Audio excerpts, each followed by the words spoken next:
Dear friends, ఇందులో ఉన్న రాజకీయం నేను చెప్తాను వినండి. పూర్వకాలంలో వృత్తులను బట్టి మనుషులందరినీ ఇలా 4 కులాలుగా విభజించారు.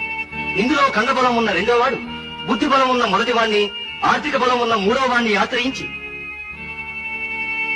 పనురాజయ్యాడు.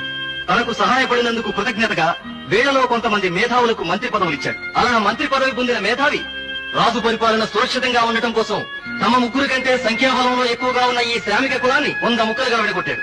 ఎలా విడగొట్టాడు? వ్యవసాయం చేసేవాడిని నీదో కులం అన్నాడు. చెప్పులు కుట్టేవాడికో కులం పేరు పెట్టాడు. కుండలు చేసేవాడికో కులం, బట్టలు ఉతికేవాడికో కులం, ఇలా 100 ముక్కలుగా విడగొట్టాడు. అందులో కొందరిని అంటరాని వాళ్ళు అన్నాడు. అలా కుల పట్టింపులతో, వర్గ ద్వేషాలతో ఈ శ్రామిక కులం నిత్యం కొట్టుకు తెస్తుంటే రాజు హాయిగా పరిపాలన సాగించాడు. రాజుల రోజులు గడిచిపోయాయి. కాలం మారిపోయింది. అందరికీ ఓటు హక్కు వచ్చింది.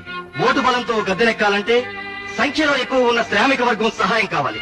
అందుకనే శ్రామికులందరికీ సమాన హక్కులు కల్పిస్తాం, నీచమైన కుల వ్యవస్థను రద్దు చేస్తాం, అంటరానితనాన్ని రూపుమాపుతాం అని వాగ్దానాలు చేసి ఓట్లు సంపాదించి గద్దెనెక్కారు. చేసిన వాగ్దానాలు చెల్లించలేకపోయారు.